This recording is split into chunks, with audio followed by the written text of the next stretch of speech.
میرے محترم بزرگوں دوستوں، حضرت امیر معاویہ رضی اللہ تعالیٰ عنہ کے دور خلافت کے اندر جبکہ مدینہ منورہ کے حاکم مروان بن حکم تھے، یہ صحابی رسول کا واقعہ ہے، ذرا غور سے سننا کہ حرام مال کی نحوست کیا ہوتی ہے، اور لوگوں کا حق دبا لینا، اور لوگوں کا حق، لوگوں کے مال کو، لوگوں کی زمین کو ناجائز طریقے سے عذرائے ظلم لے لینا کتنا بڑا گناہ ہے۔ اس کی سزا دنیا میں تو ہے ہی، آخرت میں بھی اس کی سزا ہے۔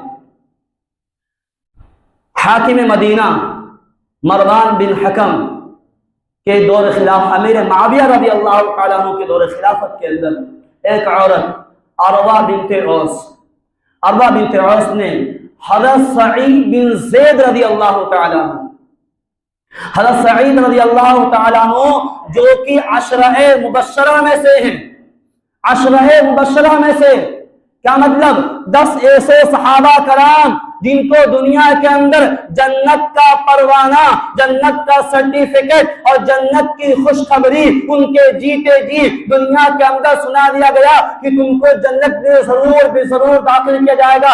حضرت سعید رضی اللہ تعالیٰ عنہ کے اوپر عروہ بنت عوس نے ایک زمین کا مقدمہ کر دیا کہ سعید نے میری زمین کو ہڑپ کر لیا ہے، میری زمین کو دبا لیا ہے، اور میری زمین کو دینے کے لیے وہ تیار نہیں ہو رہے ہیں۔ یہ مقدمہ مروان بن حکم کی عدالت کے اندر جب گیا، سعید رضی اللہ تعالیٰ عنہ کو بلایا گیا، تو حضرت سعید رضی اللہ تعالیٰ عنہ نے جب اس واقعے کو سنا تو ان کو سخت صدمہ پہنچا اور کہا کہ میں اس کی زمین کو دبا دوں گا، میں اس کے حق کو بھلا مار دوں گا، جبکہ میں نے رسول اللہ صلی اللہ علیہ وسلم سے حدیث سن رکھی ہے۔ تو مروان بن حکم نے کہا، اے صحابی رسول بتلاؤ وہ کون سی حدیث ہے؟ تو سعید رضی اللہ تعالی عنہ نے کہا، میں نے اللہ کے رسول سے یہ حدیث سن رکھی ہے کہ جو شخص ایک بالشت بھی کسی کی زمین کو ناجائز طریقے سے دبا لے گا، اس کو ہڑپ کر لے گا، کہ قیامت کے دن اس حصے کو 7 زمینوں کے برابر اس کے گلے میں ڈال دیا جائے گا، اور اس کو زمین کے اندر 7ویں طبقے تک اس کو دھسا دیا جائے گا۔ اس حدیث کو سننے کے بعد بھلا میں اس عورت کی زمین کو میں دبا سکتا ہوں؟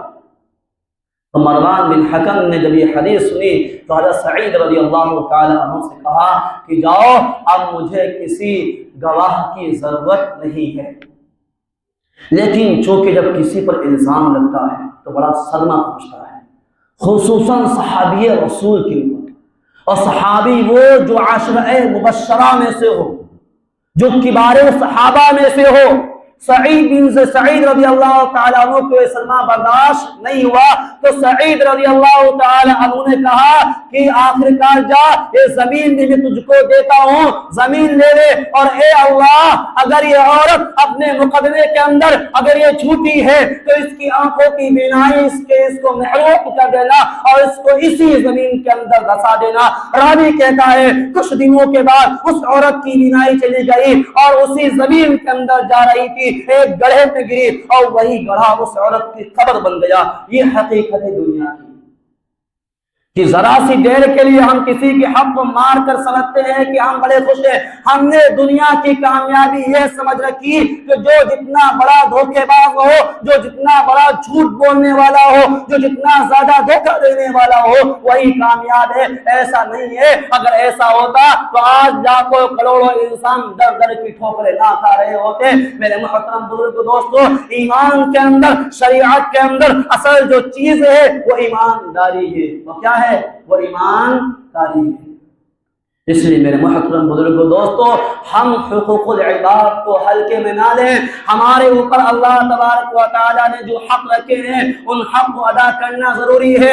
نماز بھی ضروری ہے، روزہ بھی ضروری ہے، حج بھی ضروری ہے، زکوٰۃ بھی ضروری ہے۔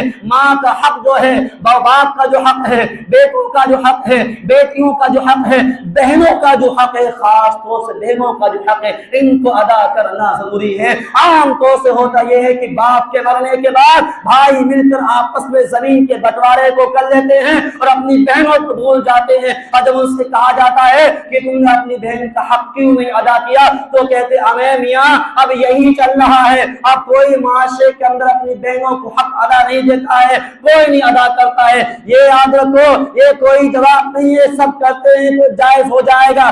شراب شریعت کے اندر حرام ہے نہیں حرام ہے, شراب شریعت کے اندر حرام ہے, لیکن کوئی پینے لگے تو اس کے پینے سے حلال نہیں ہو جایا کرتی ہے. اسی طریقے سے بہنوں کا حق دینا ضروری ہے. اگر کوئی نہیں دیتا ہے تو یہ مت کہو فلاں نے نہیں دیا فلاں نے نہیں دیا لہذا ہم بھی نہیں دیتے ہیں. ان کے اعمال کا حساب ان کو دینا پڑے گا, آپ کو اپنے اعمال کا حساب آپ کو دینا پڑے گا.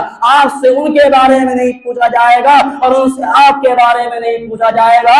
اس لیے جس کے اوپر جو جس کا حق ہے اس حق کو ادا کرنا ضروری ہے. جب بٹوارا کیا کریں, جب حصہ لگایا کریں, جب وراثت کو تقسیم کیا کریں تو اپنی زمین کے اندر, اپنے گھروں کے اندر اور اپنے مال کے اندر, اپنے کاروبار کے اندر اپنی بہنوں کو ضرور شامل کر لیا کرو.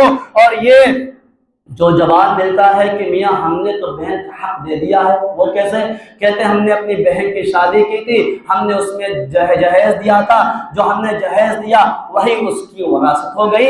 یہ جہیز اس کی وراثت نہیں ہے, یہ گفٹ ہے, یہ تحفہ ہے, یہ ہدیہ ہے.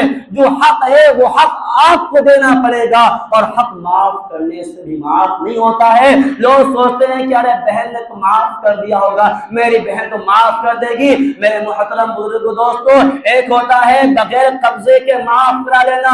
1000 روپے اگر آپ کے ہاتھ کے اوپر رکھے جائیں اور آپ سے کہا جائے اب اس 1000 روپے کے معاف کر کے دکھاؤ تو چہرے کا رنگ بدل جائے گا. اور ایک یہ کہ 1000 روپے اس کے قبضے میں آپ نہ دیں, تب اس سے کہے کہ معاف کرو تو ہو سکتا ہے معاف کر دیں. لیکن جب اسی زمین کو, اسی مال کو, اسی کے حصے کو جب اس کے ہاتھوں میں دے دیا جائے اور تب اس سے کہا جائے کہ اب معاف کرو, اب اس کے چہرے کا رنگ پھیکا پڑ جائے گا, چہرے کا رنگ بدل جائے گا. اب اگر وہ معاف کر دے تو معاف ہے, ورنہ یوں ہی معاف کرنے سے معاف نہیں ہوتی ہے. اس لیے میرے محترم بزرگوں دوستو, خصوصاً اپنی بہنوں کو حق ادا کیا کرو. نمازیں, روزے, حج, زکات یہ کچھ بھی کام نہیں آئیں گے اگر ہم نے اپنوں کو حق ادا نہ کیا. یاد رکھو ہماری گاڑی کو پکڑ لیا جائے گا, ہماری گاڑی آگے نہیں بڑھ سکتی ہے جب تک کہ ہم اپنے اوپر لازم حق کو ادا نہیں کرتے ہیں. اللہ سے دعا ہے کہ اللہ تبارک و تعالی ہم سب کو توفیق دے کہ ہم اپنے اپنے حقوق کو اپنے اپنے اعتراض سے ضرور ادا کریں. وآخر دعوانا ان الحمد للہ رب العالمین.